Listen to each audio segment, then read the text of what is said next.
Buenos días, bienvenidos a esta mesa que despierta interés, pero también polémica cuando la realizamos.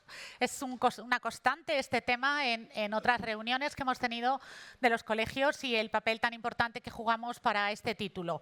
Como coordinadora del Observatorio contra las Pseudociencias, Pseudoterapias, Intrusismo y Sectas Sanitarias de la Organización Médica Colegial, tengo el placer de presentaros a unos ponentes que nos van a ayudar con este tema al que hemos añadido además la publicidad engañosa. La publicidad no solo de servicios y de actos, sino también de productos sanitarios.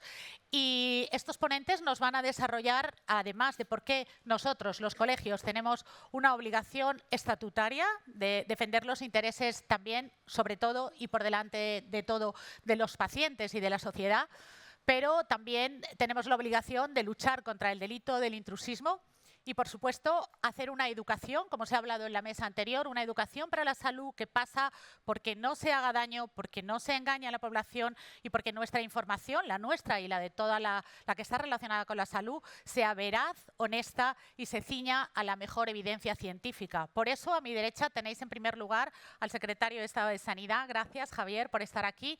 Javier Padilla es licenciado por la Universidad Autónoma de Madrid, es médico de familia, máster en salud pública y en economía de la salud y del medicamento y colaborador docente de la Escuela Andaluza de la Salud Pública.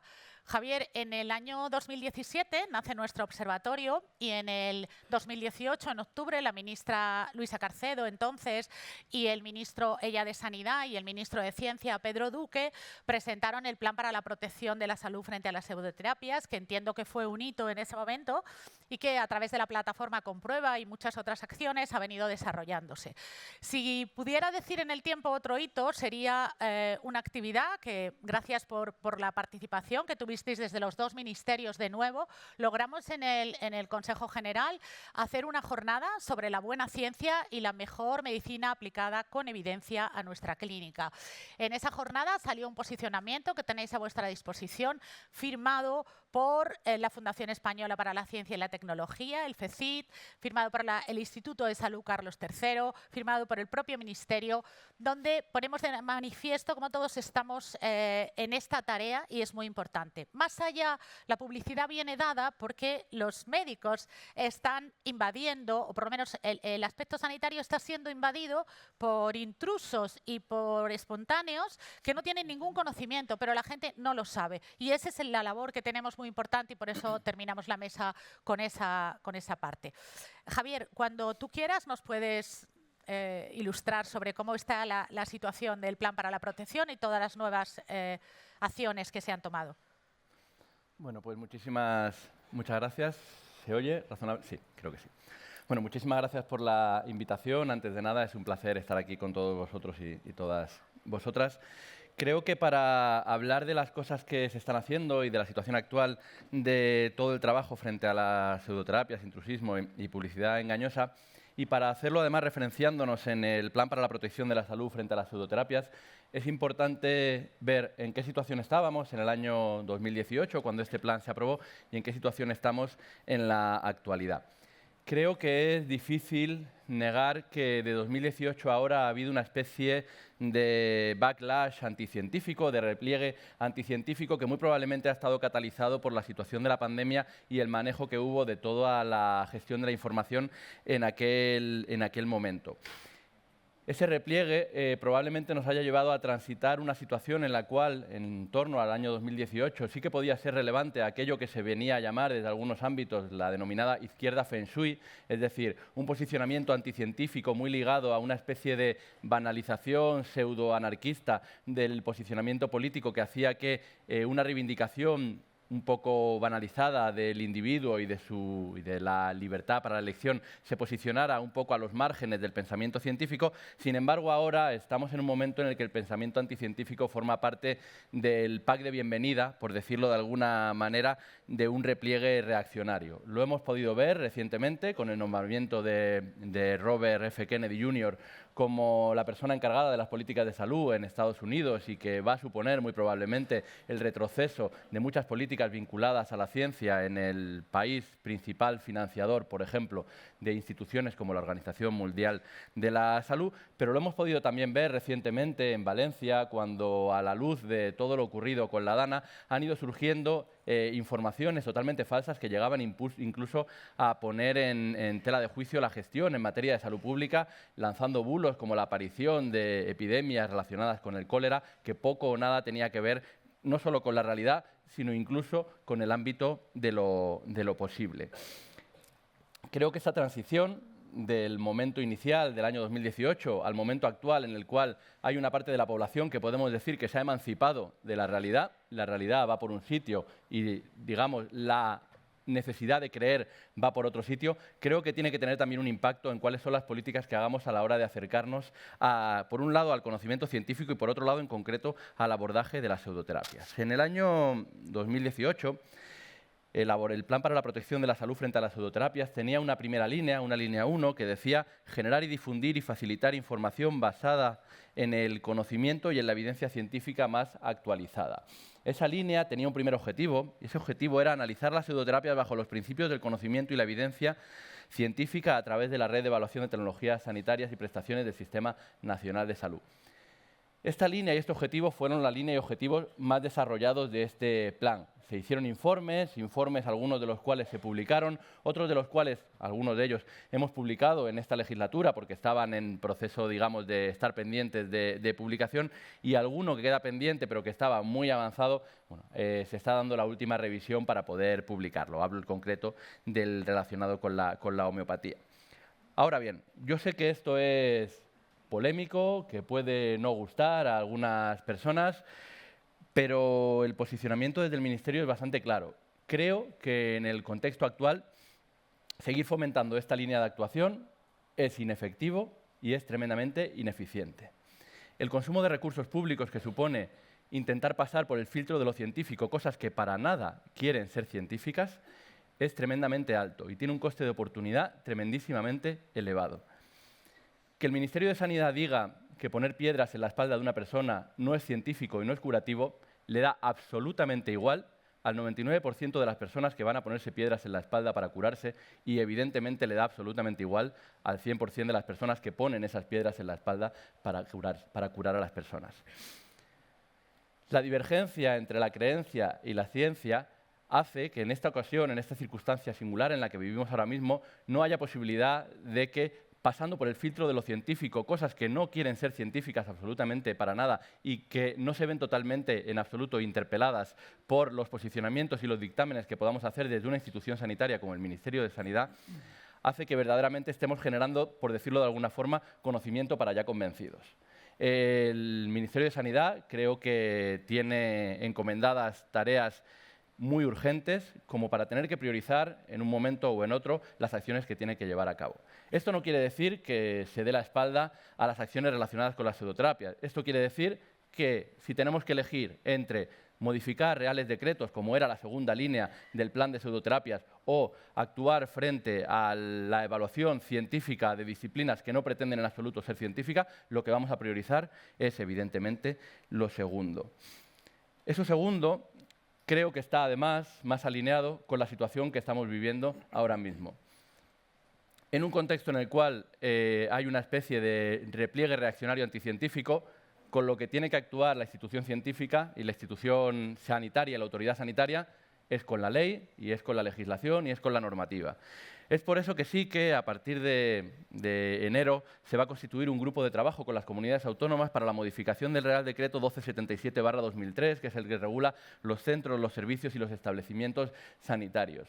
Ahí es donde creemos que tenemos que actuar, independientemente de que lo otro ya esté publicado y lo que falte por publicarse, algo de ello se vaya a publicar. Este Real Decreto creemos que es importante para intentar, además, poner la normativa fundamental que regule y que intente actuar, por un lado, sobre la publicidad engañosa y, por otro lado, sobre los profesionales y la formación de los mismos, que sí que están desempeñando algunas disciplinas que no tienen evidencia científica y que, además, están actuando, digamos, arrogándose la acción curativa de algunas terapias y de algunas acciones que no lo tienen. Además, como sabéis, y de esto no sé si hablará posteriormente la directora de la agencia, Chus Lamas, ahora mismo está en tramitación el Real Decreto de publicación de productos sanitarios y está pendiente hacer el equivalente con medicamentos de uso humano. Estos son dos elementos, por ejemplo, que estaban recogidos en el plan para la protección de la salud frente a las pseudoterapias y que creo que su aplicación responde más a la realidad que estamos viviendo ahora mismo que lo que puede responder la línea 1 que se desarrolló de forma preferente en su momento. Pero además de lo incluido aquí, creo que hay un elemento fundamental que sí que tenemos que destacar como acciones de este Ministerio. Por un lado está la necesidad de dar la batalla cultural, por decirlo de alguna manera. El reivindicar la ciencia como ese elemento de bienestar colectivo que hace avanzar nuestras sociedades y que además convierte en una especie de carrera de relevos la ganancia de bienestar digamos, de unas sociedades a otras y de unas legislaturas a otras y de unos profesionales a otros, es algo fundamental. Es algo fundamental hacer gala del orgullo del conocimiento científico y además trasladar eso a la población general. Recientemente hemos sacado una campaña de comunicación llamada Es Popular, pero no es ciencia, haciendo una reivindicación de que el conocimiento científico no tiene por qué ser aquello que está totalmente extendido por parte de la población. Cualquiera que quiera puede meterse, por ejemplo, en las redes sociales de la ministra de Sanidad, ver la publicación que hizo al respecto de esta campaña de comunicación y ver cuáles eran los comentarios a este respecto. Creo que hay un área pública en el cual no vale simplemente quedarse a la defensiva intentando reivindicar el conocimiento científico como algo con tremenda validez interna y muy riguroso para puristas, sino que es necesario hacer gala de una especie de, digamos, de posicionamiento al ataque en el ámbito de la defensa del conocimiento científico por medio de todos los medios que tengamos disponibles. Eso es una cosa en la que el Ministerio va a estar. Pero además hay otra que me parece igual o más importante, que es la reivindicación de la buena ciencia, no solamente la reivindicación de lo científico. Uno de los problemas que en muchas ocasiones nos enfrentamos cuando hablamos de rebatir los posicionamientos anticientíficos es que en muchas ocasiones se nos interpela con prácticas de dudosa calidad científica que se lleva a cabo bajo el marchamo de lo científico.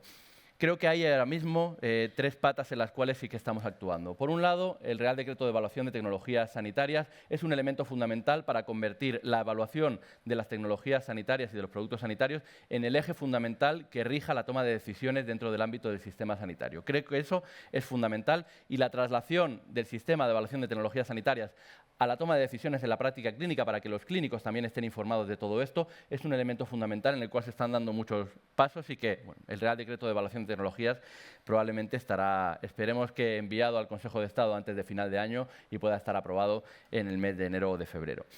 Otro segundo elemento es el elemento relacionado con la transparencia. Creo que avanzar en transparencia en el ámbito de la ciencia es avanzar en buena ciencia, avanzar en transparencia en lo relacionado tanto en la recepción de fondos como en los conflictos de interés, como en la toma de decisiones, es avanzar en buena ciencia, es avanzar en dotarnos de argumentos para poder rebatir lo que cae al otro lado. Y luego hay un tercer elemento que empezamos a poner en marcha hace unas semanas en una reunión que tuvimos con los decanos de las universidades públicas, de las facultades públicas de medicina, y es intentar pedir el compromiso en el ámbito de la formación de grado para intentar echar a la formación relacionada con pseudoterapias de las universidades, especialmente de las universidades públicas. En muchas ocasiones, esta mezcla que tenemos ahora mismo de universidades públicas con cátedras, en muchas ocasiones de financiación privada, hace que acabemos utilizando las universidades públicas como elemento legitimador, sello mediante, de ciertas prácticas que no tienen nada que ver con el propósito que debería regir la práctica de las universidades como lugar sagrado de conocimiento. Desde el Ministerio de Sanidad sí que vamos a seguir impulsando el diálogo continuo con las facultades de Medicina, por un lado, y de Ciencias de la Salud en términos generales, con las facultades públicas, pero además una de las cosas que vamos a pedirles es el compromiso, por su parte, con desechar de este tipo de facultades y de las universidades en términos generales la formación en aquellas terapias que pretendan curar sin tener ningún tipo de base científica. Además, esta mesa, además de la pseudoterapia y de la publicidad engañosa, tiene una pata, que es la pata del intrusismo, y es la pata con la que yo quería terminar mi intervención. Muchos de vosotros sabréis que recientemente publicamos una orden ministerial para que las intervenciones de cirugía estética solamente pudieran ser llevadas a cabo por aquellos profesionales de la medicina que tuvieran dentro de los planes oficiales de la especialidad incluidas las intervenciones quirúrgicas que podían realizar. Recientemente, esta semana, hemos sabido que por un recurso llevado a cabo por una sociedad profesional, una agrupación profesional, los tribunales han tumbado, han hecho una suspensión cautelar de esta orden ministerial bajo un argumento principal, y es que la aplicación de esta orden ministerial dejaría de forma permanente sin la posibilidad, básicamente, de ganarse la vida a los profesionales que las estaban previamente realizando. Evidentemente no estamos de acuerdo, pero es que evidentemente nos parece verdaderamente peligroso que la justicia entre en colisión con la correcta práctica de la medicina en un ámbito que puede tener verdaderas repercusiones para la salud. De forma que mostramos todo nuestro compromiso por parte del Ministerio de Sanidad para llevar a cabo las modificaciones que sean necesarias para que esto se lleve a cabo. Y desde luego también mostramos todo nuestro rechazo a la existencia de una defensa que sí que parece legitimada en muchos ámbitos de defender la práctica individual, incluso alejada del conocimiento científico, para la realización de ciertas prácticas profesionales por encima de lo que viene siendo la seguridad y la calidad de la prestación asistencial.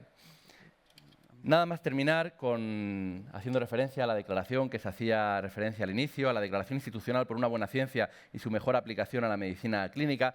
Creo que en un momento en el cual podemos vernos tentados a adoptar una posición defensiva frente a los embustes que vienen de posicionamientos anticientíficos, creo que lo que toca es tomar una posición a la ofensiva, y esa posición a la ofensiva solamente puede venir desde el reclamo total, absoluto y totalmente convencido de que la mejor ciencia disponible es la mejor práctica que podemos tener para tener sociedades más justas, sociedades más democráticas y además sociedades que nos permitan llevar a cabo prácticas más saludables para nuestra población. Desde esa perspectiva, no la de defendernos, sino la de tomar una posición totalmente a la ofensiva, es en la que se encontrará este Ministerio de Sanidad. Muchas gracias.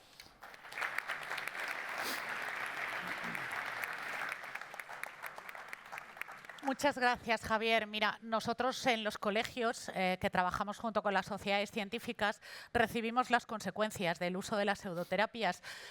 No son menores, bien lo sabes tú, pérdidas de oportunidad, encarecimiento de los procesos asistenciales, unas consecuencias por las que tenemos que trabajar, y tenemos que, no solo lo hacemos, por supuesto, con las sociedades científicas, sino también con los medios de comunicación, lo hacemos con los verificadores de bulos, tenemos una red de jurídicos y una red de 52 colegios provinciales. Por eso necesitamos el apoyo del Ministerio también para hacer esa educación, no solo desde pequeños en el pensamiento crítico y en la ciencia, también hacernos autocrítica, es la declaración que tú habías comentado y la jornada que se celebró, sino que tenemos que seguir educando a la gente y, sobre todo, tenemos que proporcionar a los más vulnerables la posibilidad de reaccionar cuando han tenido esas consecuencias o cuando lo detectan su círculo más próximo. Ya es una buena noticia que nos hayas dicho el nuevo informe que va a salir sobre homeoterapia, y desde luego lo recibimos. Nosotros nos ponemos a vuestra disposición para hacer para colaborar y para hacer un trabajo conjunto, que es lo que más necesitamos. Dicho esto, vamos a pasar a la siguiente ponente, que es la directora de la Agencia Española de Medicamentos y Productos Sanitarios, María Jesús Lamas. Lo es desde el año 2018. Antes fuiste jefa de servicio de farmacia en el Complejo Hospitalario Universitario de Santiago, y además tienes un papel muy relevante internacionalmente. Presides el grupo de las agencias europeas de medicamentos, la HMA, y además eres nuestra representante en el Consejo de Dirección de la ERA, de la Preparación y Respuesta a Emergencias de Salud de la Comisión Europea, y en el Consejo de Administración de la Agencia Europea del Medicamento, ¿verdad? Entonces, ella nos va a dar, de acuerdo con esa regulación, que es la más novedosa sobre productos sanitarios, que ayer además hablábamos de que eso también puede incluir los software de inteligencia artificial y algunas aplicaciones, pues queríamos saber cuál es esa misión y visión de la agencia y cómo trasladáis ese conocimiento científico-técnico y lucháis contra los medicamentos ilegales, contra la venta de medicamentos ilegales, productos falsificados y la ausencia de control que tenemos ahora mismo con las redes y con Internet. María Jesús, cuando quieras. Muchas gracias. Pues buenos días a todas, a todos. Voy a empezar haciendo una cosa bastante obvia que seguramente no esperáis, que es presentaros a la Agencia Española de Medicamentos y Productos Sanitarios. Todo el mundo la da por hecho, pero no siempre se sabe exactamente qué hacemos y a qué nos dedicamos. Así que nuestra presentación formal suele hacerse de forma institucional con perdón, porque no debería estar animado, esto fue un error. La presentación institucional de cualquier organización se hace presentando su misión y visión. Y nuestra misión es proteger la salud humana y animal, proporcionando garantías a la sociedad sobre aquellos productos que regulamos, que son los medicamentos de uso humano y también veterinario, los productos sanitarios, los cosméticos, los productos de cuidado personal y biocidas. Y me gusta mucho esto, que es el último añadido que hicimos a la visión en los últimos años, a la misión, que es promover el conocimiento científico-técnico, poniéndolo al servicio de la sociedad para su beneficio y progreso. Y a lo que aspiramos es a ser la autoridad de referencia en todo esto. Esto tiene sentido porque lo que hacemos en realidad no es tanto una actividad de luchar contra lo que no es científico o contra las pseudociencias, como pudiera pensarse por el contexto de la mesa, sino asegurarnos que todo lo que hacemos en el ciclo de vida del medicamento, por centrarnos en uno de nuestros productos, pero podría aplicarlo igual al resto que he dicho, está basado en la evidencia científica. Y que el ciclo de vida del medicamento empieza en la investigación básica, sigue con la investigación preclínica, investigación clínica, ensayos clínicos, después autorización de comercialización, después su vigilancia continua a través de la farmacovigilancia y la información que se traslada de todos estos pasos hacia la ciudadanía. Todos estos pasos se hacen sobre guías metodológicas que están estandarizadas a nivel internacional y que utilizan la evidencia científica. Los datos que se generan con la investigación de un tipo u otro y, esta es mi pregunta, ¿qué es la evidencia científica? Y aquí tenemos que volver un poco a nuestras clases de BUP, por la edad, de BUP, que es el método científico. Y esto me hizo pensar porque se confunde mucho lo que es ciencia. Y se oyen muchos argumentos donde hay una investigación científica que dice, y esto puede parecer fácil de refutar, como por ejemplo, pues recuerdo este verano que salía un famoso futbolista hablando de la opción de no utilizar protectores solares porque realmente lo más efectivo para prevenir las enfermedades de la piel es desarrollar un callo solar. Y nuestro ilustre secretario de Estado tuvo a bien hacer un post hablando de la evidencia científica. Y era tan claro y contundente que uno ya pensaría que ese debate había acabado. Pero él contestó enseñando un vídeo de su padre, un señor de mediana edad, con un aspecto estupendo, saludable, bronceado, musculado, y decía, esto es evidencia. Y también es ciencia. Bueno, obviamente no. Esto para los que estamos aquí escuchando hoy es evidente que eso no es evidencia científica. Pero hay otras cosas medias que no son tan extremas que sí se consideran evidencia científica. Y si no fuera así, pues no tendríamos médicos, farmacéuticos y enfermeros antivacunas o que prescriben y dispensan homeopatía. Y esto es porque no se entiende lo que es el método científico, que no es aquel experimento que se hace sin más, fruto de una idea y que da una conclusión. El método científico parte de la observación. Los métodos de observación deben de ser rigurosos, no deben estar sesgados. Plantea una hipótesis. La hipótesis es posterior a la investigación siempre. No puede ser previa, porque entonces estamos sesgando lo que vamos a observar. Después de plantearse la hipótesis, hay que hacer un desarrollo experimental que confirme o refute esa hipótesis. Y los datos que nos dan ese desarrollo experimental son rebatibles. Deben cumplir los dos principios de falsabilidad y reproducibilidad. Por eso se publican los experimentos en revistas científicas que se revisan por pares. Por eso se intentan reproducir en otros grupos de investigación y a veces se contradicen. Por eso la evidencia científica se construye corrigiéndose a sí misma y el conocimiento científico, el cuerpo de conocimiento científico no es una línea continua ascendente. A veces vuelve hacia atrás y se corrige. Y esto, que quien no entiende las bases del pensamiento científico lo encuentra como una debilidad de la ciencia, es la fortaleza del conocimiento científico, que siempre se está poniendo en cuestión, siempre se está dudando, siempre se puede tratar de rebatir, y a veces se corrige y a veces se rebate. Se generan distintos niveles de evidencia científica, aunque seamos muy fieles a la evidencia científica y al método científico. Y esto también suele ser origen de confusión. En biomedicina, por centrarnos en lo que en esta audiencia más conocemos, pues podemos ver dos tipos de estudios con mucha frecuencia. Estudios observacionales permiten llegar al planteamiento de hipótesis, generan resultados exploratorios, pero luego deben confirmarse con estudios experimentales. El estudio experimental por excelencia en vuestra práctica es el ensayo clínico, donde se compara el efecto de una intervención en dos grupos distintos, sin sesgos en su selección y con toda la metodología rigurosa que vosotros conocéis. De un estudio observacional podemos deducir una correlación, pero nunca una causalidad, no es causa-efecto. Entonces, de un estudio observacional, por ejemplo, este es nuestro, de la agencia, pues podemos analizar en la base de datos BIFAP, con más de 21 millones de historias clínicas, por tanto una potencia de estudio enorme, si realmente hay un riesgo de granulocitosis con metamizol, léase Norotil, en comparación con otros antiinflamatorios no esteroideos en los registros de salud en España. Y parece que la incidencia es un poco más alta. No es desconocida, no es distinta a la que tienen las fichas técnicas, pero puede ser más alta que con otros AINES. Digo parece porque esto es un estudio observacional. Esto necesita confirmaciones, estudios experimentales después o estudios que expliquen el mecanismo de acción y la base racional para que eso pudiera ser real.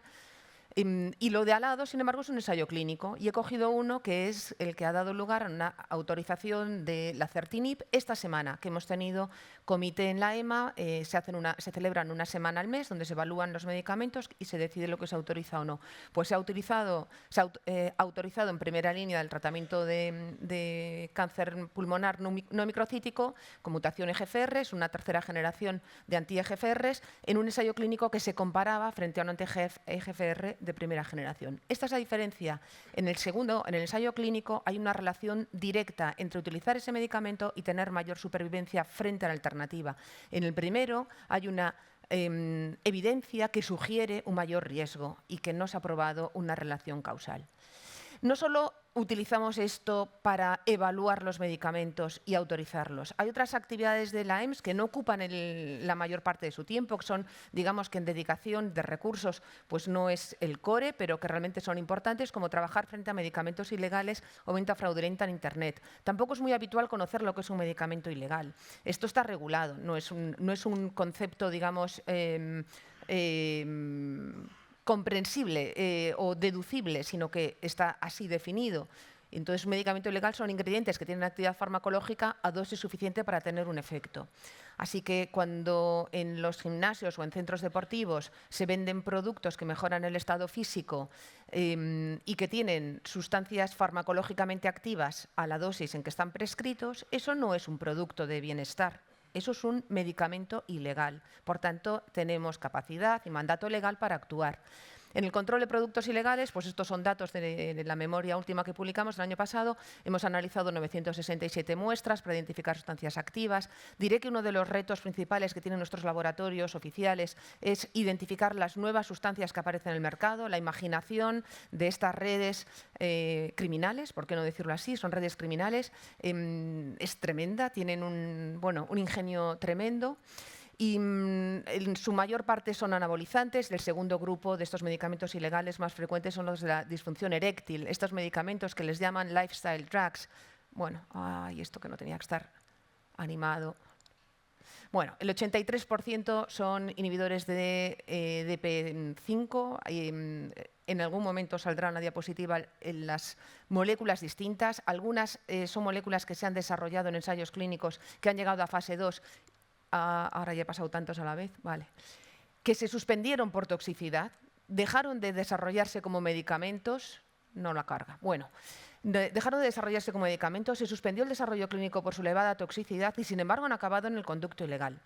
Nosotros tenemos una colaboración muy estrecha con las fuerzas y cuerpos de seguridad del Estado en este tipo de operaciones. A veces ocupan las noticias, pues se ha desmantelado una red que introducía en España en forma de suplementos nutricionales o en forma de hierbas supuestamente para vender en herbolarios o de productos de gimnasio, medicamentos ilegales. Y las fuerzas y cuerpos de seguridad del Estado siempre nos comentan lo mismo. Nos dicen, es increíble qué poca sensibilidad social hay hacia este problema. Primero, para las redes criminales esto es una forma de desarrollar su logística, donde luego introducen sustancias peores, más tóxicas todavía. Es extremadamente lucrativo, y es lo primero que dicen, porque las penas asociadas son tan bajas y el beneficio económico es tan alto que esto les compensa. Y cuando oigo eso me recuerda a algunos mensajes que se oían en mi tierra hace 30 o 40 años, cuando se decía el contrabando de tabaco no es tan peligroso. Era muy habitual en las rías gallegas. Pero luego lo que se supo es que las redes que se habían establecido de contrabando de tabaco fueron los que facilitaron la entrada del narcotráfico y permitieron hacer de aquella zona pues la historia que ya conocemos todos. Así que es verdad, hay muy poca alerta social, no sé si incluso política, sobre el riesgo de las redes que se dedican a medicamentos ilegales. También tenemos que intervenir en otras cuestiones, que son medicamentos ilegales, pero no como lo anterior, porque lo anterior al menos tiene una apariencia de medicamento. Es igualmente peligroso, no lo voy a rebajar. Pero utilizar dióxido de cloro como alternativa terapéutica para enfermedades graves que producen tantísimo sufrimiento porque no tienen un buen manejo, y a veces en medicina uno tiene que aprender a manejar la frustración de no poder combatir la enfermedad ni el sufrimiento, únicamente paliarlo y no aspirar a controlarlo, pues claro, se encuentran terrenos abonados. Nosotros hemos trabajado mucho con el Instituto de Toxicología. Nuestra primera advertencia sobre esto fue en el 2010. Fueron los institutos de Toxicología quien recibió esta primera denuncia sobre personas intoxicadas con este producto. Podemos identificar las ventas por Internet. Tenemos capacidad y mandato legal para cerrar las páginas web cuando esto ocurra. Y tenemos un reto aquí, que es que hay que generar evidencia, entre comillas, del riesgo para poder actuar legalmente contra ellos. Y también digo que nuestra competencia es sobre el producto, no sobre las actividades que estas personas puedan hacer promocionando el producto o convocando reuniones, como ya habremos visto seguramente.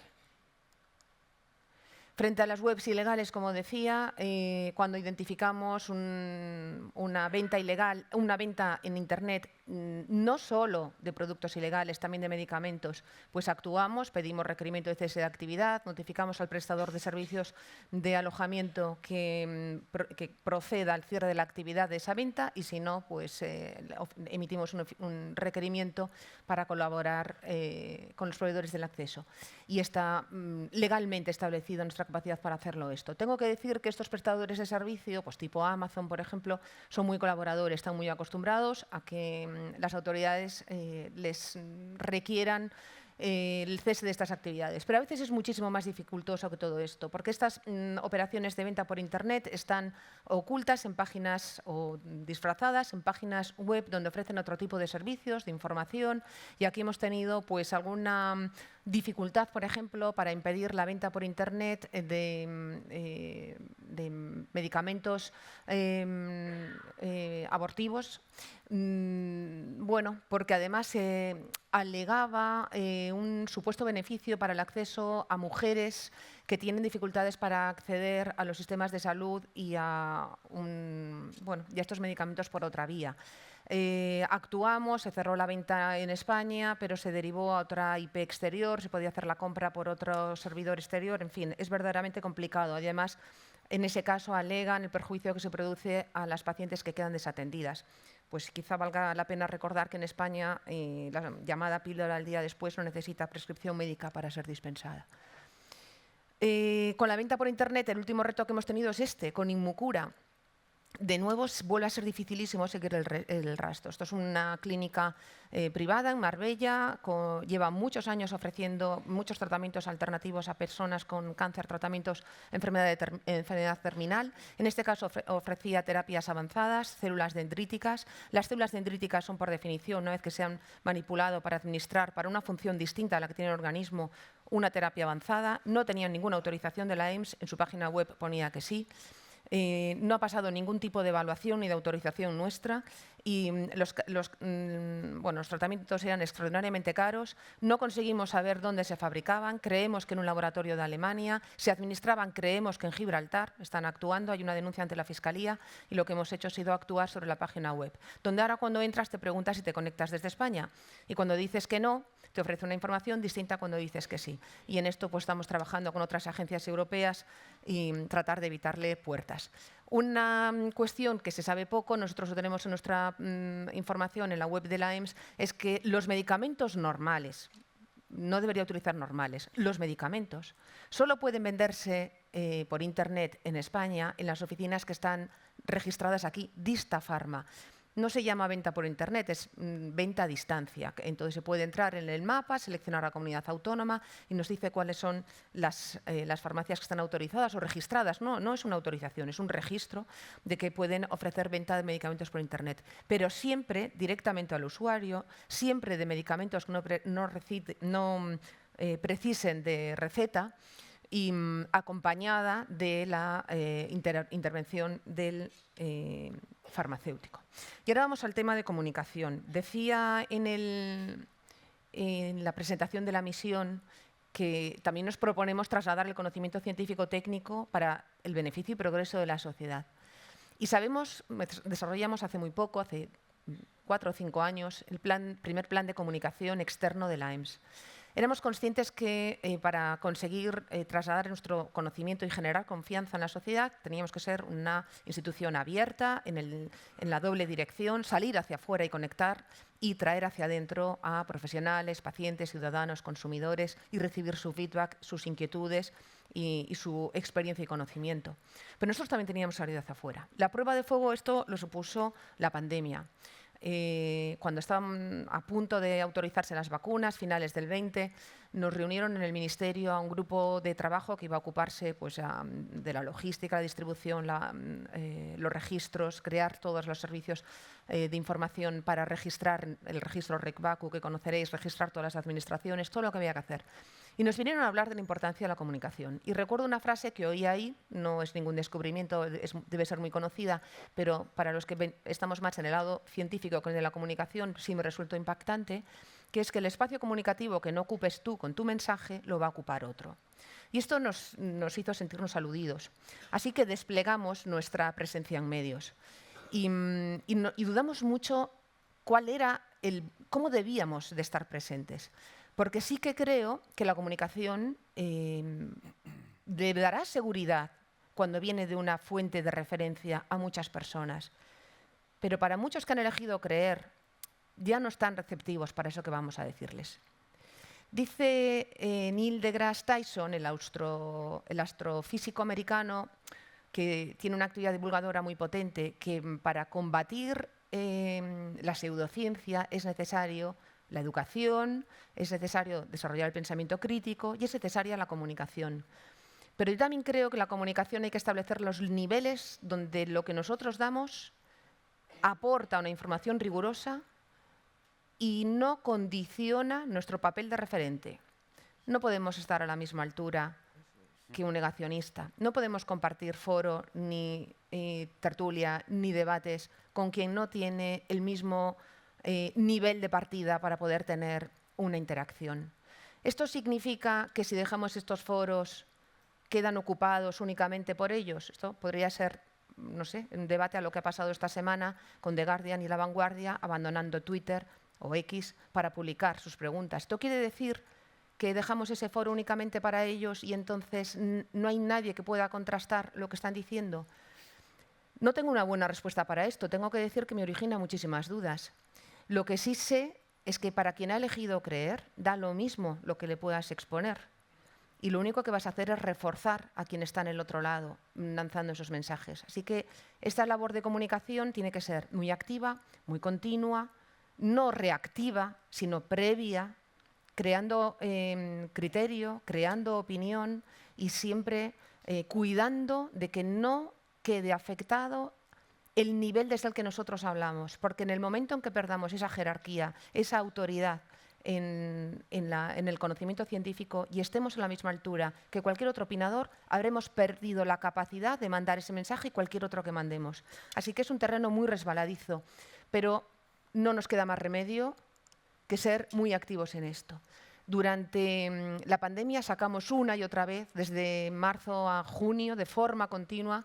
Mira, ¿ves? Esta tenía que estar animada y esta diapositiva no está. Iba a poneros pantallazos de las distintas notas informativas que sacamos. Pues os puedo recordar. La primera de todas, con el uso de ibuprofeno que agravaba el cuadro de COVID. Esto fue el 14 de marzo del 2020. La ciudadanía acudió más a las farmacias a comprar paracetamol y ya nos llegó en 24 horas el riesgo de desabastecimiento de paracetamol. Entonces, inmediatamente ese domingo llamé al presidente de SEPAR, avisé a los presidentes de medicina de familia y dije, vamos a sacar esta nota. ¿Vais a sacar algo coherente con nosotros? No vaya a ser que alguien, no sé, lo que hablábamos antes, en otro mundo tiene el mismo conocimiento de lo que es evidencia científica de calidad. No, adelante con eso, lo apoyamos y lo difundiremos, así que lo sacamos. Ibuprofeno, no hay ninguna evidencia de que pueda empeorar el cuadro, ni no hay ningún conocimiento sobre el mecanismo de acción y la base racional que explique esto que nos haga temerlo. Sacamos más. IECAs, todos los pacientes con tratamientos con IECA van muchísimo peor, entonces empezaron a abandonar el tratamiento antihipertensivo. El riesgo de abandonar el tratamiento hipertensivo en una persona que no se ha infectado de COVID es infinitamente más alto para todo que el que siga teniéndolo. Y después se demostró con estudios que hicimos ad hoc para, primero, observacionales y después de, digamos, de mecanismo de acción de racionalidad farmacológica para entender que eso no podría ser. Lo que ocurría, como vimos después, es que los pacientes cardiópatas o con cualquier tipo de factor de riesgo cardiovascular tenían más riesgos cuando se enfermaban. También sacamos en septiembre la última nota, la del dióxido de cloro, otra vez más. Pero en el medio hubo que ir corrigiendo. Bueno, recuerdo la de hidroclorotiazida y aceatioprina. Un médico francés con 12 pacientes a los que trató con la combinación, demostró que con el frotis que había tomado después no tenía replicación viral ni en fosas nasales, ni en garganta, ni en laringe. Bueno, esto... En fin, a cualquiera que esté acostumbrado a leer ensayos clínicos ya sabe que con 12 pacientes no es más que una prueba de concepto. Esto casi no es ni un fase 1 de un ensayo clínico. Pero quien está necesitado de creer, pues lo cree. Y el consumo que se hizo de aceatioprina y hidroxicloroquina combinado en las primeras semanas fue enorme. Avisamos que ya estábamos encontrando también en los registros de farmacovigilancia, gracias a los que notificáis, ingresos hospitalarios por eventos cardiovasculares con incremento de QT, algo que ya se sabía antes de que se empezara a tomar, que eso podía ocurrir. Bueno, esto va lento, podría seguir contándoos, pero no me acuerdo qué diapositiva tengo después. Ah, de publicidad. Vale, como Rosa tenía mucho interés en que hablara de cómo se puede controlar la publicidad, pero aquí solo 2 pinceladas. La publicidad de medicamentos es muy clara. Solo puede ser para medicamentos que no estén sujetos a receta médica. Esto es un Real Decreto muy antiguo y, de hecho, como decía el secretario de Estado, está previsto revisarlo en el 2025 y ya estamos trabajando en el borrador. Aunque no es competencia de la agencia, es competencia del Ministerio, la Dirección General de Farmacia, pero estamos pendientes. Bueno, hay una diferencia con la de productos sanitarios que voy a contar después, y es que aquí no está sujeta la publicidad de medicamentos a una autorización previa. Es una publicidad sujeta a autorregulación, como muchas otras publicidades de otros sectores, y lo lleva autocontrol. Autocontrol tiene unas guías muy claras, muy estrictas, mantenemos en contacto continuos con ellos. La mayoría de las compañías farmacéuticas se adhieren voluntariamente al control previo por autocontrol, por esta institución, y cuando detectan una publicidad engañosa o no objetiva, actúan y piden que se retire. Y de hecho, no tengo una percepción, no sé vosotros, de que la publicidad de los medicamentos funcione mal, si vamos en publicidad al público. Pasa una cosa distinta con los productos sanitarios. Los productos sanitarios, la publicidad, y este es un resumen de algunos puntos que salen en el Real Decreto que pusimos a exposición pública, el texto, que todavía no está publicado. Estamos acabando de rematarlo con las alegaciones que se han hecho, que habéis hecho vosotros quizá, y necesita autorización previa, en concreto por la comunidad autónoma donde resida la sede social del dueño, del promotor de ese producto sanitario. El motivo es que los productos sanitarios no tienen autorización para su puesta en mercado. Un medicamento sí. Y durante su autorización, una de las cosas que se inspecciona es la información. Así que el prospecto y ficha técnica, digamos que ha sido autorizada, y por tanto la publicidad, como ya dice, que solo puede ser la información que esté dentro del prospecto, está bastante controlada antes de que se emita. Pero el mundo del producto sanitario, bueno, pues tiene otro tipo de regulación, se evalúan por organismos notificados, que en su mayoría son instituciones privadas. La autoridad, digamos, la agencia, tiene una labor de supervisión de estos organismos notificados, pero sobre todo de vigilancia de mercado una vez que están puestos en mercado, así que se extrema un poco el cuidado sobre la publicidad. Y lo que se pide o se prohíbe es que no se puede hacer publicidad de productos sanitarios que vayan a ser utilizados por profesionales. Voy a poner un ejemplo fácil de entender. No se puede hacer publicidad sobre alineadores dentales, lo digo porque ha sido muy común durante estos últimos meses. Los alineadores dentales los aplican los odontólogos o dentistas o profesionales ortodoncistas. No se pueden anunciar porque no son de autoaplicación. Entonces, solo se puede anunciar, por ejemplo, gafas, porque las gafas son un producto sanitario que un usuario puede comprarse, pero no puede comprarse un alineador dental, se lo tienen que poner en una clínica. Como no puede comprarse un stent, y entonces tampoco se puede publicitar un stent. No puede atribuir la publicidad un carácter superfluo a la intervención médica. No se puede hacer ver que aplicar ese producto sanitario es muy sencillo y que no tiene riesgos ni la intervención quirúrgica que conlleva o la intervención del tipo que sea. No se puede hacer referencia a autoridades sanitarias o a médicos famosos o ilustres que ya lo utilizan y lo ponen en su consulta. No se puede no pueden hacer publicidad de ello los influencers. Y aquí subrayo en negrita porque la definición de influencers es usuario de especial relevancia que empleen servicios de intercambios de vídeo a través de una plataforma, que no deja de ser complicado. Esto viene de la Ley General de Comunicación Audiovisual y a su vez se desarrolla en el Real Decreto de todos estos usuarios que son influencers que tienen una capacidad de seguimiento muy elevada. Y quiero acabar con algo que tampoco es exactamente evaluar y autorizar medicamentos, pero que nos parece complementario a lo que hacemos. Lo que nosotros hacemos y lo que nosotros dejamos que se ponga en el mercado está basado en la ciencia, en el conocimiento científico, en la evidencia científica generada a partir del método científico. Pero tenemos que cuidar de la salud pública evitando que otros productos puedan hacer daño. Y por eso, pues, el Ministerio de Sanidad y la Agencia lanzó esta campaña, Es Popular pero no Ciencia, que yo creo que conocen porque tiene una música muy pegadiza. Lo había puesto arriba con un hiperlink que no sé si desde control le podéis pulsar en Es Popular pero no Ciencia arriba en el título y lo vemos unos segundos. Pero si no, lo que sí invito es a que visiten la página web Salud con Evidencia, porque en estas llamadas de aquí abajo, qué son y cómo nos afectan las pseudoterapias, enlaces de interés, cómo reconocer una pseudoterapia, pues yo creo que hay algunos tips muy sencillitos que incluso en las consultas a veces se le pueden recomendar a los pacientes que nos pregunten, porque efectivamente, bueno, es esto, efectivamente, pues unas gotitas de limón nos pueden hacer sentir bien cuando estamos afónicos, pero eso no es una terapia y no es ciencia. Ah, no tiene voz. Bueno, no pasa nada, no importa. Querría acabar con, bueno, una reflexión. Es muy difícil ser un organismo científico-técnico que intenta proteger de la salud de todos y combatir o convivir con quien decide creer, elige creer, no elige entender y no elige descubrir y, por tanto, son refractarios a nuestro mensaje. Pero me gustaría quedarme con la idea de Bertrand Russell, que lo que necesitamos no es la necesidad de creer, sino el deseo de descubrir. Y yo creo que todos vosotros sois agentes en vuestras consultas para conseguir que esto también lo haga quien no está viviendo en el mundo científico. Muchas gracias por vuestra atención.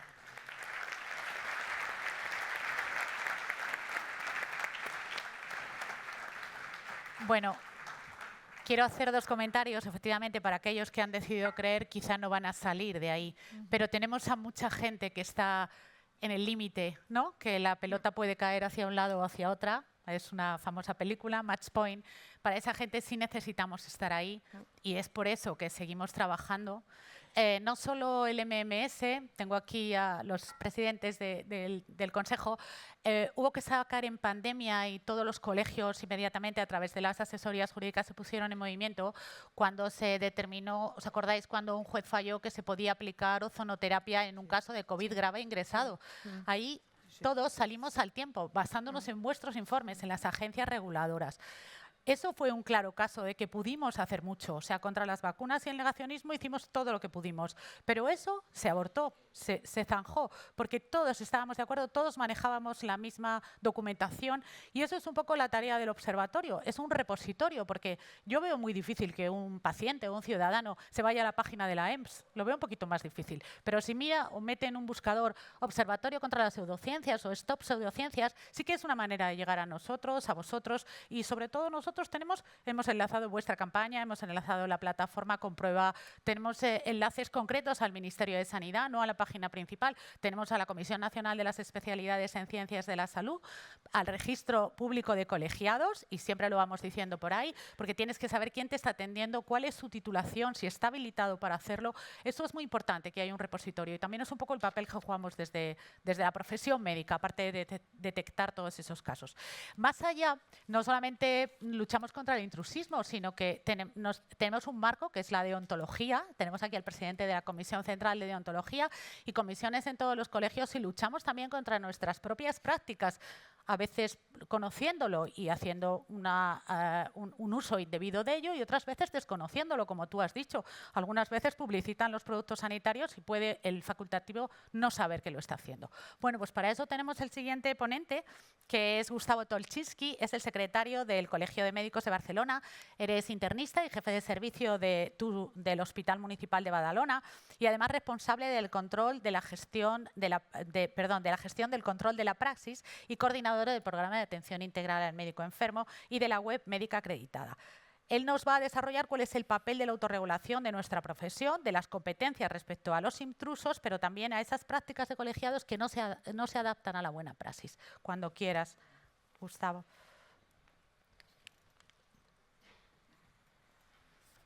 Buenos días. Buenos días. Bien, muchas gracias a la organización por invitarnos a estar en esta mesa concretamente y en este congreso. Voy a intentar ajustarme al tiempo porque vamos un poco justitos, pero es verdad que todo lo que se ha dicho ya nos puede servir para ir introduciendo los temas. Todo el mundo tiene muy claro que las tres funciones principales de los colegios es ser garante de la buena práctica médica, defender y representar la profesión y dar apoyo a los colegiados, pero sobre todo porque lo hacemos para velar por los derechos, los intereses y la salud de los pacientes. En esta ponencia hablaremos tanto del intrusismo, de las funciones reguladoras de los colegios profesionales, de la pseudociencia y de la publicidad.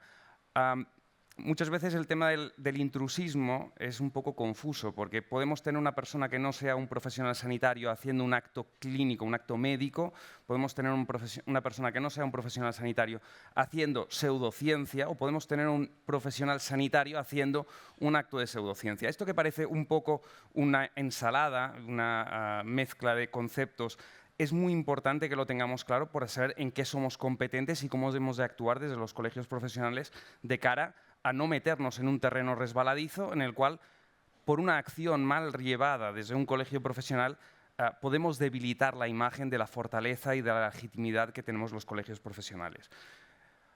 Todo el mundo ha oído en los medios de comunicación los casos de falsos profesionales médicos trabajando en centros de salud. Aquí tenemos un caso que sucedió en el Hospital de Berga, pero el pobre Hospital de Berga se ha llevado la palma de una persona que ha trabajado en otras cuantas instituciones, pero el último sitio y el hospital que detectó y alertó de que esta situación sucedía fue este, que además tomó la responsabilidad de gestionar internamente de quién fue el responsable de que esto sucediera. Otro profesional, falso profesional, que lleva 10 detenciones y actualmente, desde hace apenas unas semanas, finalmente ha tenido una sentencia firme de prisión. Es este caso, que ha tenido múltiples detenciones. Este otro caso es de una falsa doctora que supuestamente tenía un título de odontóloga con el cual coló, pero es que además no tenía ni el título de odontóloga. Llevaba 5 años trabajando en una residencia. Evidentemente, la mejor herramienta que tenemos los colegios profesionales para evitar que esto nos suceda es el registro de colegiados. Aquí tenéis el mío, yo estoy el 36.448, estoy especializado en medicina interna y estoy en ejercicio. Es muy fácil de ver y además es derecho de la población tenerlo a la vista y poder consultarlo en el momento que necesiten. Por lo tanto, la inscripción en el colegio profesional es una de las funciones primordiales que parecen una mera burocracia, pero que en el fondo tiene una importancia capital. ¿Por qué? Porque el registro de colegiados determina la habilitación para el ejercicio de la profesión, pero también da valor, confianza de la población hacia la profesión y también permite detectar los casos de intrusismo.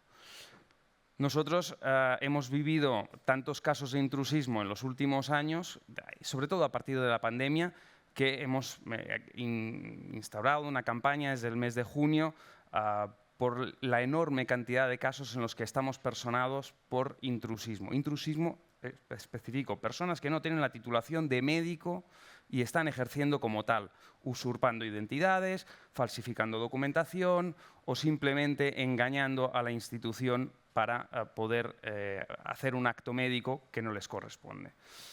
Esta es la campaña que empezamos en el mes de junio y que lleva como título Més que un títol.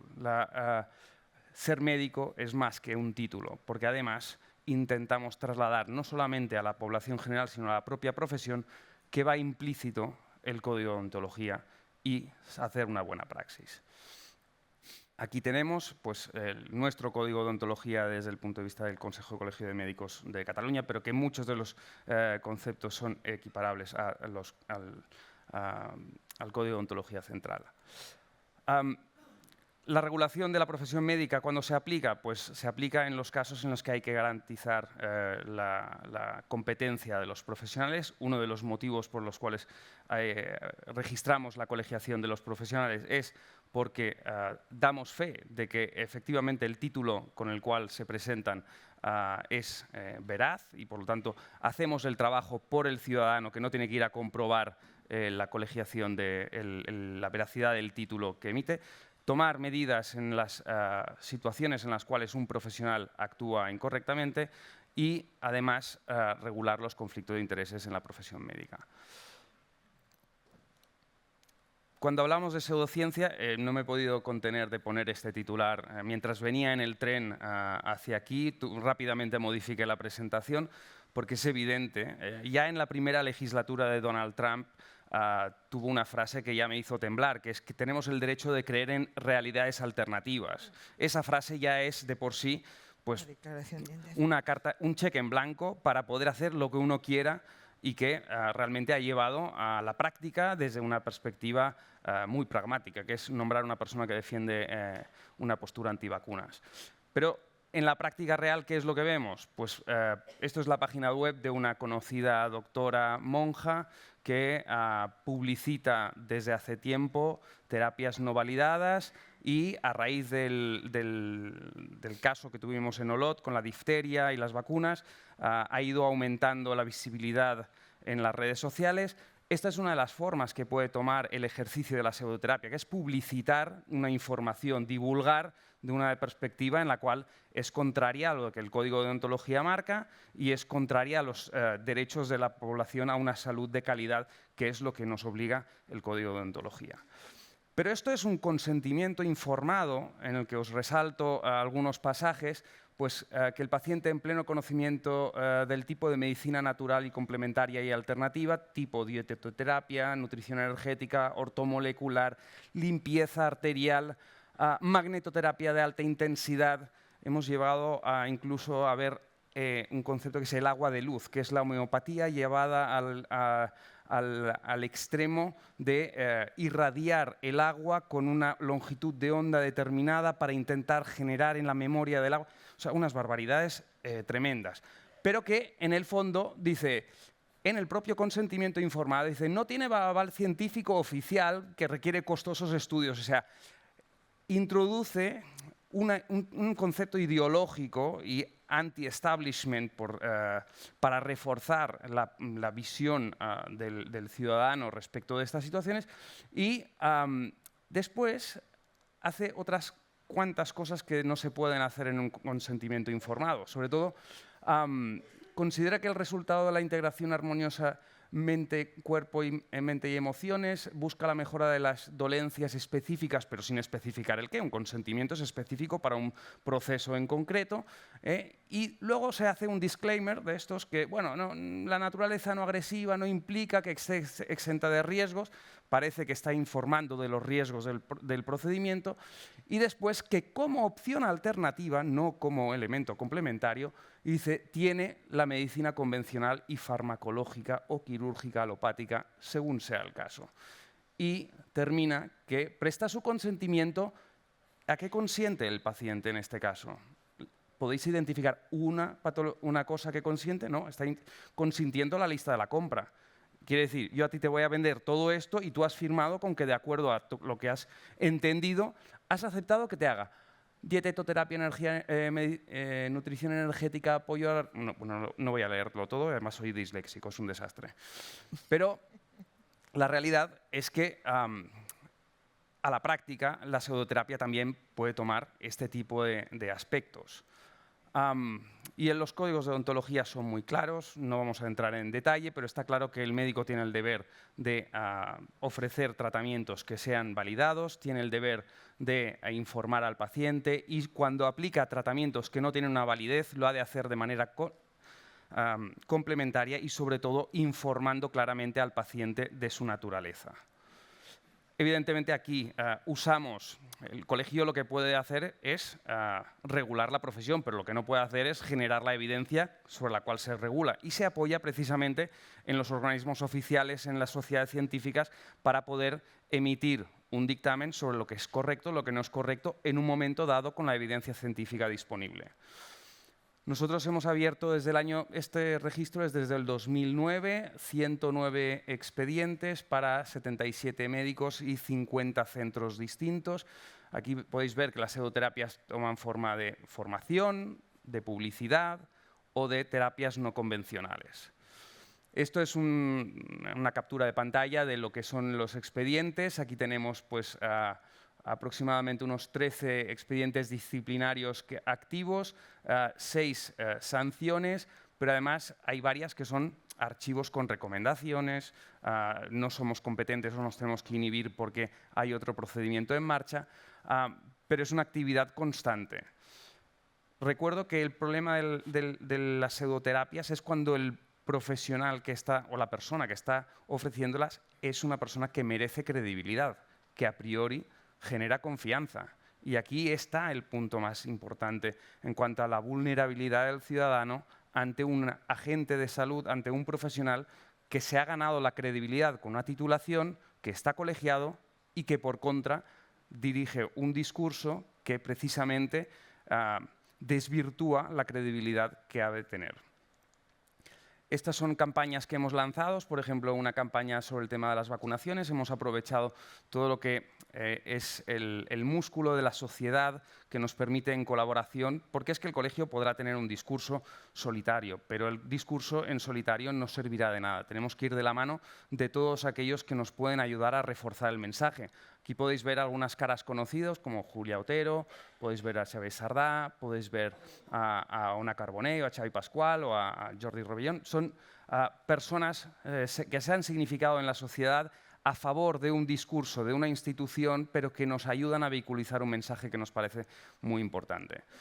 A la vez, nos interesaba, junto con los organismos que nos permiten filtrar la información que le llegan a los ciudadanos, por ejemplo, con el Consejo de Colegios de Médicos de Cataluña, un acuerdo con el CAC, la agencia que regula los contenidos en los medios de comunicación, para proteger a los ciudadanos de información engañosa.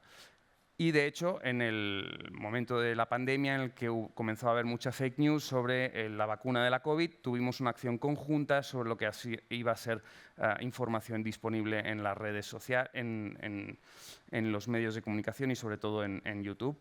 También con el Consejo Catalán de Formación Continuada, poniendo filtros y coto a todo lo que es las pseudoterapias o la formación pseudocientífica en algunos ámbitos. También con la Administración, creando grupos de trabajo para la detección, por ejemplo, como en el caso del señor Pamias, que intentó promocionar la lejía, u otras iniciativas en contra de lo que eran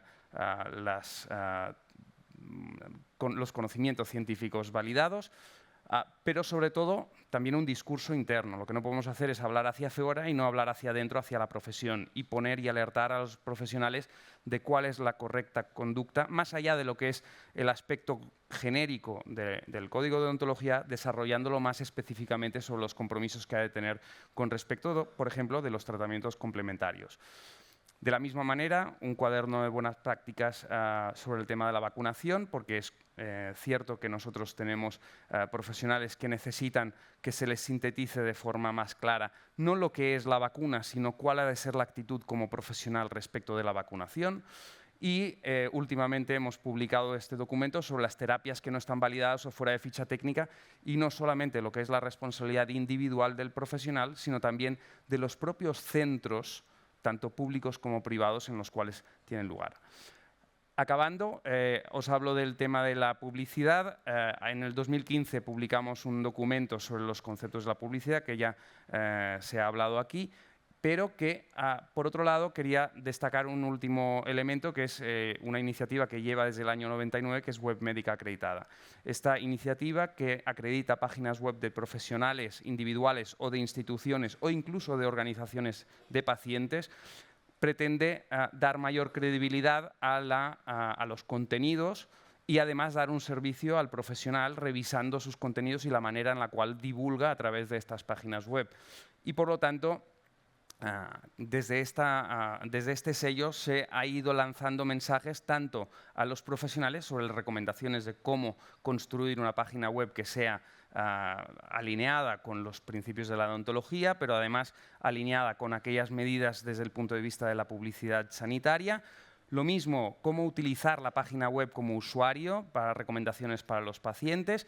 Y últimamente, como el tema de la medicina estética está muy en boga, también una recomendación elaborada con la sección de médicos de medicina estética sobre cómo realizar la publicidad de sus servicios en las páginas web, porque siempre podemos encontrarnos situaciones que comprometan al propio profesional. Por lo tanto, si yo en mi sociedad científica, que es esta, voy a mirar como paciente, oye, ¿el área de pacientes de la sociedad está validado? Sí, tiene un área en la cual tenemos un sello, podéis verlo aquí debajo justo del sello de la SEMI, y nos aparece que está validado porque está revisado por parte de un equipo que revisa por pares y hay una comisión que evalúa los contenidos.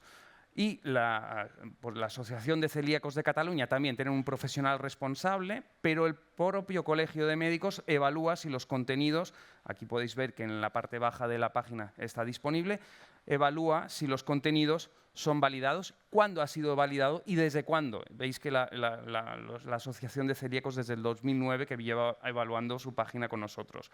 Y en caso de no ser validada, pues aparecerá este icono. Hemos tenido incluso intentos de suplantar nuestro sello de calidad, que hemos tenido que incluso recurrir a la justicia para que aquellos que querían utilizar este sello de validación lo tuvieran que retirar porque no era válido. Hemos cumplido 25 años y creemos que Web Médica Acreditada es una forma más de ejercer nuestras funciones como colegio profesional, porque es un garante de la buena práctica médica, porque defiende y representa a la población, a la profesión ante la población, y porque da un apoyo a los profesionales. Y con esto he acabado. Gracias.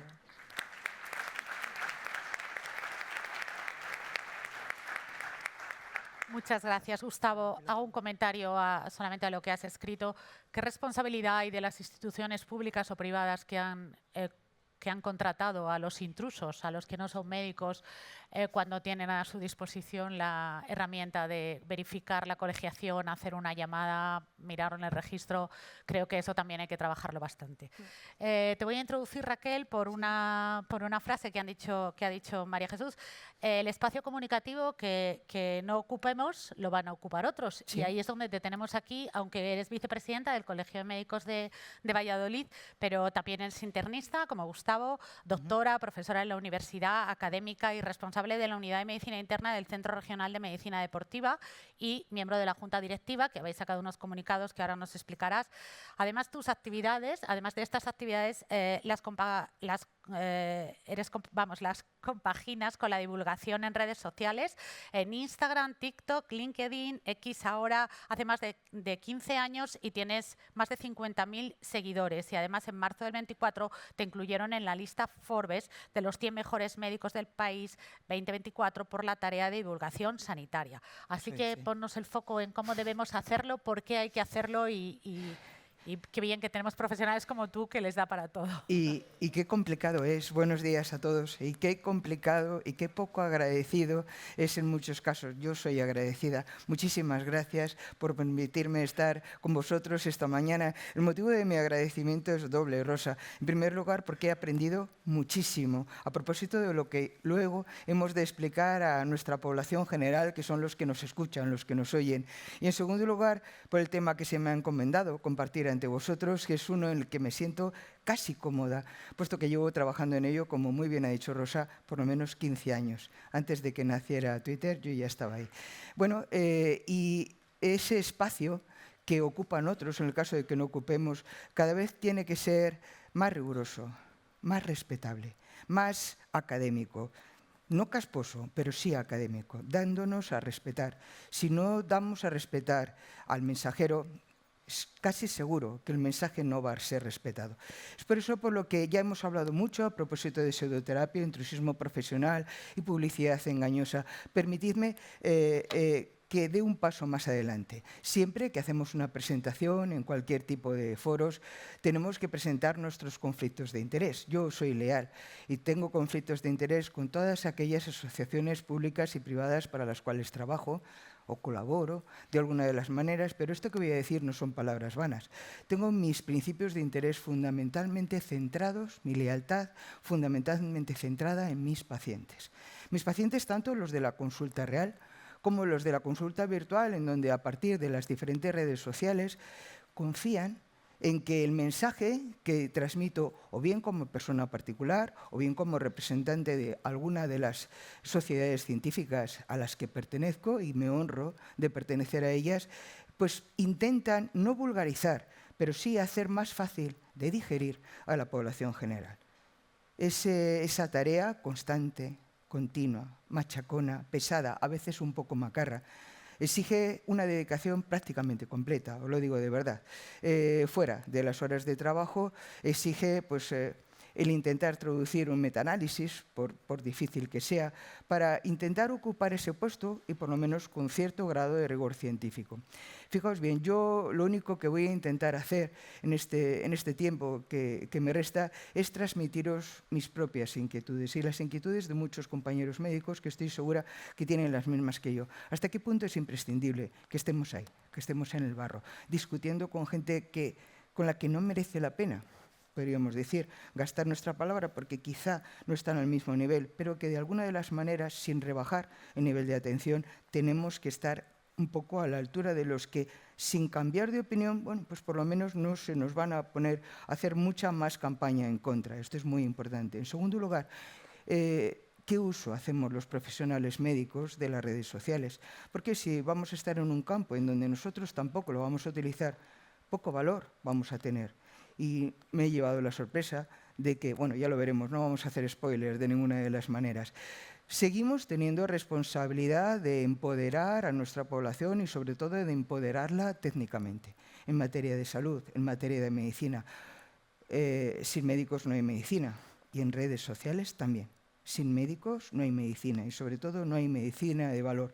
Quiero poner también un poco ante vuestra consideración que si tenemos que actuar de una forma distinta según los diferentes sistemas de comunicación. No es lo mismo actuar para YouTube que actuar en TikTok, que hacer una historia cortita para Instagram, que soltar un debate muy profundo en LinkedIn. debemos, y de hecho lo estamos haciendo, comportarnos de una manera bastante diferente según las diferentes plataformas de comunicación. Y por último, ¿cuál es la posibilidad que tenemos de, enmarcados en el código deontológico, cómo nos ayuda a llevar a cabo nuestra tarea? En fin, empiezo por el principio. Como siempre hay que intentar empezar. ¿Hasta qué punto nos compensa estar metidos en el barro de las redes sociales? En ese barro que últimamente se ha vuelto absolutamente infumable, como es la plataforma Twitter, en donde es difícil mantener la dignidad y las buenas maneras y no empezar a pelear contra personas y sobre todo contra opiniones que son opiniones, que no merece la pena, pero que sí que es verdad que debemos de intentar estar allí. ¿Hasta qué punto estamos formados, tanto en nuestra carrera como en nuestro desarrollo profesional, para ser considerado, como nos han dicho a nosotros, dice, tú haz lo que llamamos consejo SACIL, saca la sonrisa corporativa y ponte a hablar de las vacunas? Y esa es mi tarea en el día a día. Esos son los consejos SACIL que a buena parte de la población les viene bien, pero para ello tenemos que previamente conocer hasta qué punto es un influencer. ¿Qué es un influencer? Ya lo has dicho tú, Chus. Entonces, ya lo ha definido la RAE, pero es que encima ahora está reglamentado. Desde el día 1 de mayo de este año realmente sale un Real Decreto de abril de este año, en donde se define que ese influencer, que es una persona que es un usuario. La palabra usuario a mí ya de entrada me rechina parcialmente, pero bueno, es un usuario de especial relevancia de servicios de intercambio de vídeos a través de Internet. Y solamente van a estar reglamentados en este subgrupo de personas aquellas que, atención, o tienen más de 1 millón de seguidores por plataforma o tienen más de 300.000 euros anuales brutos. Precisamente por uso de sus publicidades. Yo he estado rebuscando, he estado intentando hacer un stalkeo lo más importante que he podido y ninguno de la profesión médica alcanza esos 2 criterios. No he llegado a encontrarle, estará muy escondido. Pero sí que algunos de nosotros y muchas de nuestras sociedades científicas cumplen el tercer criterio. Cumplen un tercer criterio de divulgación masiva, de producir por lo menos un vídeo cada día o cada 2 días, alcanzando esos 24 vídeos mensuales que considera la ley que es suficiente para que esa persona pueda ser considerada como influencer. Atención, por lo tanto, si ya desde el punto de vista de la legislación podemos ser considerados los que más trabajamos en esta plataforma como influencers de verdad, tendremos que atañirnos no solamente a lo que nos diga nuestro código deontológico, sino a lo que está reglamentado por ley. Con lo cual la cosa tiene una enjundia superior a la que podríamos estar pensando. Pero hay muchas más cosas a propósito de todo eso. Primero, vamos a comentar hasta qué punto los médicos estamos utilizando las redes sociales. Y nos hemos llegado a la sorpresa de que realmente en una encuesta que se realizó en la 6ª oleada, precisamente realizada en esta casa de la profesión médica, realizada por el Consejo General de Colegios Oficiales de Médicos, que teto aquí, que prácticamente todos utilizamos Internet. Y es una bobada, salvo en uno de los miembros de nuestra junta directiva que se niega a meter el WhatsApp dentro de su móvil y dice, por favor, que es que siempre te tenemos que avisar de otra manera, pero sí que es verdad que todos nosotros, de una manera u otra, sí que vamos a utilizar las redes sociales. Atención, esas redes sociales que van a ser diferentes dependiendo fundamentalmente de la edad que tenga el participante. De hecho, los más jóvenes de nosotros, yo me incluyo en ellos, los de menos de 40 años, resulta que van a utilizar una red social que se caracteriza por cómo es nuestra población más joven.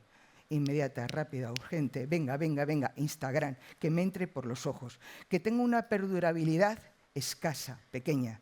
Y nos enseñan que tenemos que captar la atención de nuestros seguidores en los 5 primeros segundos. Atención, con una pregunta, con una encuesta, llamando la atención, sin perder el rigor y sin perder el respeto por nuestra profesión. Eso es sagrado. Y luego después tenemos escasos 45 segundos para mantener y emitir toda la información que queremos que sepan y enlazarles a los más curiosos para que sigan un enlace en el caso de que quieran profundizar. Por lo tanto, la tarea para este estilo de cosas tiene que estar fundamentada como siempre, en el trabajo, en el estudio previo, en como me decían a mí cuando iba a las oposiciones, Raquel, sábetelo de tal manera que parezca que estás prácticamente inventándotelo, pero que tengas un trasfondo de evidencia científica profundo. Eso es de lo que se trata también en redes sociales.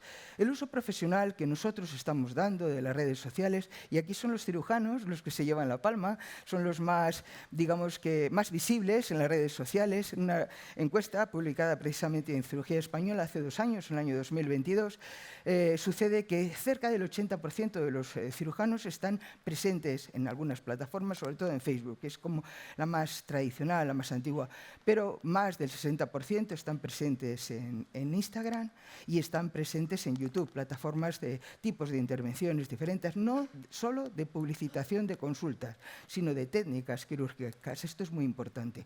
Y también, y es importante por lo que ahora os voy a comentar, y el 54% siguen todavía batiéndose el cobre en X. Eso es un poco más complicado. A lo que voy.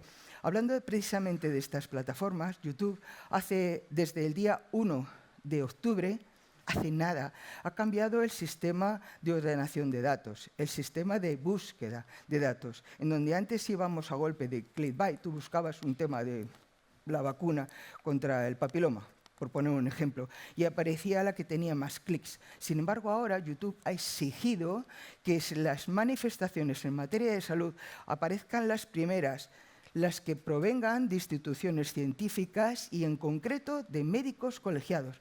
Esto es un avance magnífico. Esto es un avance magnífico que nos aporta una credibilidad tremenda en alguna red social. La tarea nuestra es seguir exigiendo de que el resto de las plataformas actúen, por lo tanto, de estas maneras. A nivel profesional sí que es verdad que solemos utilizar mucho más redes muy transversales, sobre todo transversales y respetuosas, como puede ser la línea LinkedIn, en donde estamos, bueno, nos tratamos con bastante respeto, a pesar de que algunos dicen que se está twitterizando. Últimamente sí que es verdad que de vez en cuando hay que bloquear alguna opinión, pero no es la norma. Y Twitter, que sigue siendo una plataforma espléndida, pese a todo, para obtener información y para obtener intercambios de actuaciones entre nosotros. Pero hemos visto lo que hacemos nosotros dentro de redes sociales. A mí me gustaría también el transmitiros qué es lo que hace la población general con respecto a nosotros, o sea, qué es lo que busca en nosotros la población general. Porque nuestra razón de ser y nuestra obligación sigue siendo el aportar esa información veraz, ese empoderar de una manera técnica, lo mejor que sepamos, a esta población general. ¿Qué es lo que están buscando de nosotros? ¿Cuáles son los criterios que, según la mayoría de las encuestas de opinión, aportan credibilidad a nuestro mensaje, que a la hora de la verdad es de lo que se trata? Se trata de que a nosotros nos crean más que al que vende lejía. No se trata nada más que eso. Y esa credibilidad, volvemos a lo mismo, tiene mayor credibilidad el médico que ocupa un puesto importante dentro del sistema sanitario, y a ser posible de un hospital de referencia potente, o que forma parte de un elenco potente de alguna universidad, pública o privada. Esto es importantísimo. El hacer alarde en un mundo en donde parece que nos da hasta vergüenza presumir de cultura, el hacer alarde de que yo provengo de un medio académico, que yo provengo de un hospital o de un centro de salud potente, da credibilidad a nuestro mensaje. No os escondáis, no os humilléis, sacar pecho y estad orgullosos de lo que sabéis. Yo creo que este es el mensaje que tenemos. No intentemos abaratar el mensaje. Por supuesto que el número de seguidores que tiene y las interacciones que tiene esa red que seguimos de ese profesional, bueno, por supuesto le aporta credibilidad. El que te hayan llamado de la tele, de la radio, de los papeles, por supuesto que aporta credibilidad a la población. Mi madre siempre me dice, oye, dime cuándo sales en la tele, porque a mis amigas dicen, he visto a tu hija, fíjate lo que dice lo que dicen los médicos de verdad. Entonces te quedas un poco así como dice, eso aporta credibilidad, sobre todo a la población en donde tiene ansias muchas veces de información veraz. No que te vayas a poner una bata para salir en la tele, pero sí que es verdad que aporta mucho. Y sobre todo, saber lo que aporta de una manera severa.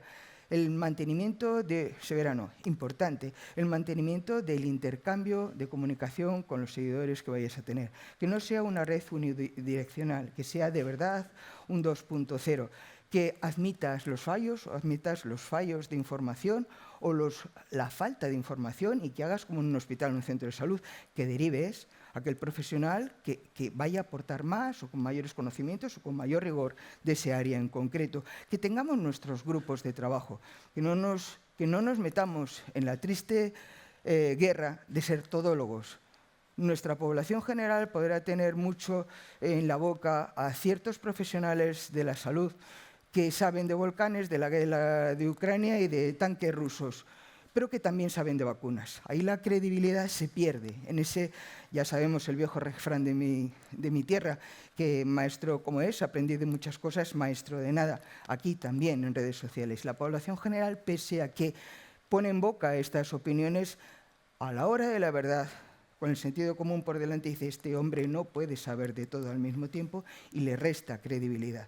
Por otro lado, en mi humilde caso, en el momento que me salgo de lo que tengo que decir, anabolizantes esteroideos, entrena a la fuerza, prescripción de ejercicio físico en crónicos, bla, bla, el momento que me salgo un poco de eso, se cuestiona, y con razón. ¿Tú qué vas a saber de la potabilización de las aguas? Pues ni idea, sinceramente. O sea, si tú me preguntas, te derivaré a aquella persona o grupo de personas que entiendo que pueden ofertar una información mejor que la mía, por supuesto que sí. Pero esto aporta también credibilidad. Y por último, en esta línea, ¿en qué influimos? Pues influimos notablemente a la hora de que vayan a escoger unos servicios públicos o privados de salud o el médico que les puede venir mejor para estas cosas. Pero hay mucho más, aparte de que eso.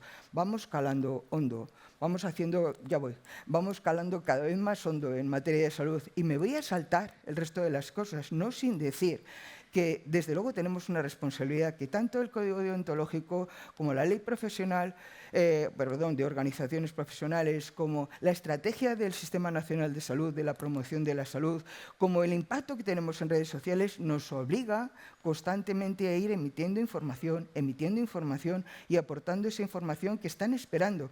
No voy a hablar de ninguna de las maneras de la publicidad engañosa, ya bastante se ha hablado aquí, de lo cual me alegro, pero quiero que recordemos un poco entre todos que desde el capítulo 22 hasta el 25 del Código Deontológico no es sino un alarde constante, una recomendación constante de que debemos de estar ahí y debemos de estar bien. Dice mi madre, que la estoy nombrando mucho, hija, vete bien vestida, vete a la peluquería, hay que dar una imagen. Hay que dar una imagen. No podemos salir. En época de pandemia hicimos muchas atrocidades en una intentona de suavizar la situación. No podemos salir bailando a demostrar que ese mensaje es menos importante de lo que es normal. Hay que bailar, pero hay que bailar con dignidad. Entonces, esto es lo que de alguna de las maneras quería transmitir a vosotros, tanto en redes sociales avalados por el Código Deontológico, regidos por esos principios de veracidad fundamentalmente que tenemos que seguir adelante con ellos en redes sociales y, sobre todo, recordemos una cosa, que tanto si vamos de por libre, como si vamos representando a cualquier tipo de organización médica que nos esté en esos momentos contratando, avalando, a los cuales somos fieles, debemos de seguir manteniendo pues, lo que somos, realmente garantes de salud. Y en redes sociales también. Os vuelvo a transmitir lo mismo con lo que me he empezado. Tenemos que estar ahí. Nos vamos a comportar de forma distinta, desde luego, en unas redes sociales u otras. Lo que queremos es seguir aportando credibilidad. Queremos que nos sigan, queremos seguidores y queremos, sobre todo, seguidores que hagan uso de la rueda con nosotros, que transmitan lo mismo que nosotros, que te aplaudan. ¡Qué buena clase, Doc! Perfecto, eso es lo que yo quiero, que tú transmitas eso realmente. Y sigue siendo nuestra obligación. Nuestro código deontológico sigue estando ahí. Le veo un poco corto, muy corto, terriblemente corto, muy generalista, pero es lo que tenemos y tenemos que seguir trabajando por ellos. Muchísimas gracias por vuestra atención. Esto es realmente lo que yo quería decir. Me he tenido al tiempo, ¿eh?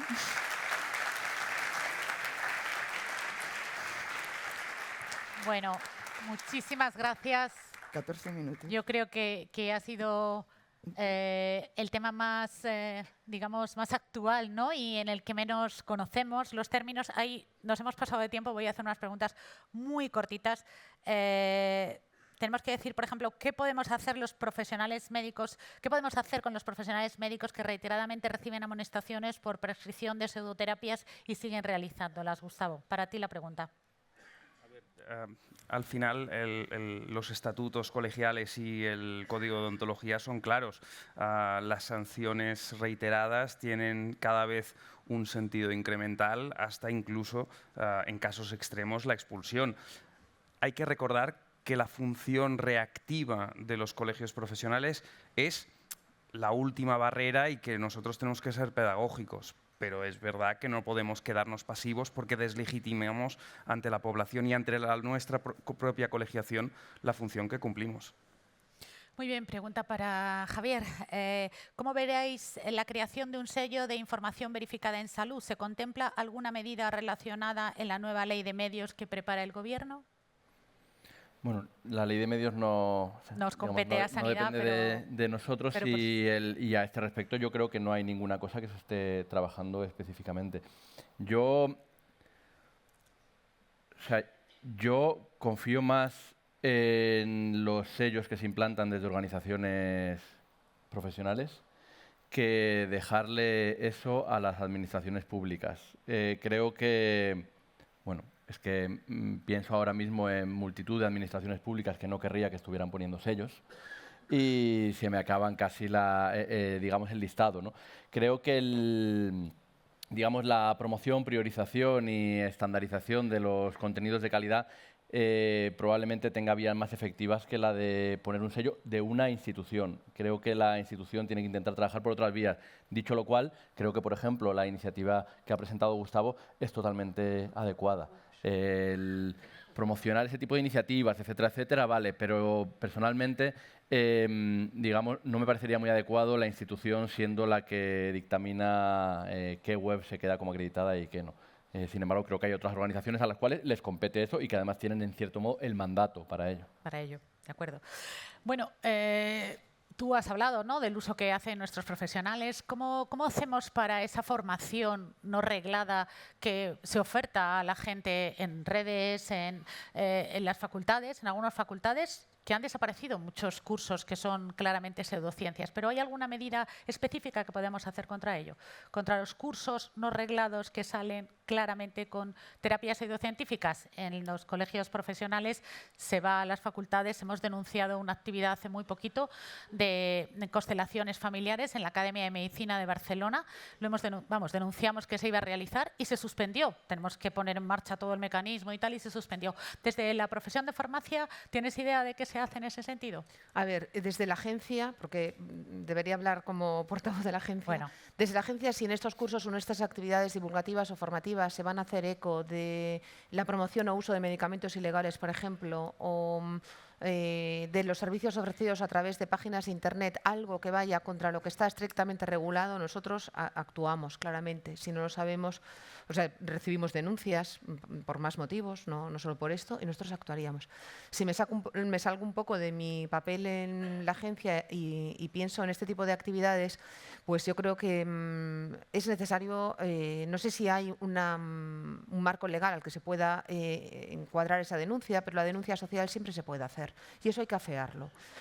Hay que intentar a toda costa que las universidades den, lo decía el secretario de Estado en su primera intervención, es que poner el marco de la universidad para determinada actividad formativa o en cátedras de estas que se han incorporado a las universidades de financiación privada dentro de una universidad pública, y no haría esa diferenciación, ese es un caso muy concreto, pero hay otras situaciones iguales que afectan por igual al ámbito público o privado. Eso es muy peligroso porque estamos utilizando la autoridad que le corresponde a un centro de conocimiento para divulgar o extender un conocimiento que no se ajusta a los mismos estándares que lo que se están impartiendo ahí dentro.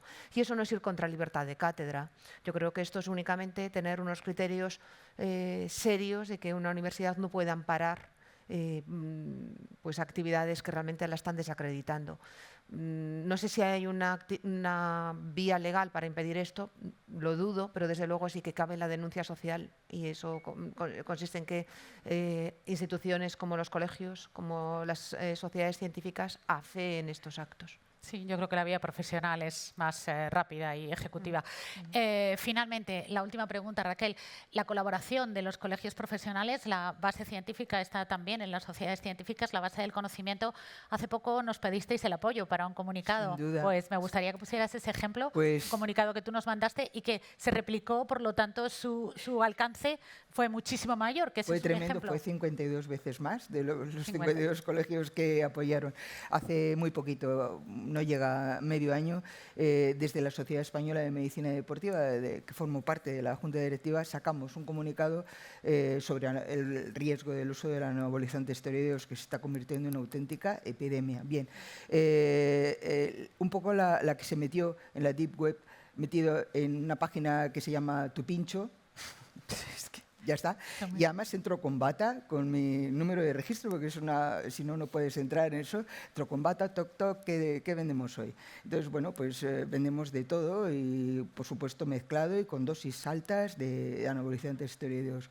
Eso lo llevamos a la Junta Directiva e hicimos un documento de consenso, un posicionamiento de lo que son los anabolizantes esteroideos, que son auténticas drogas y además el perfil del usuario es el de un adicto a drogas por vía parenteral en estos casos. Pedimos la colaboración de la Organización Médica Colegial. ¡Buah! Y fue un bombazo.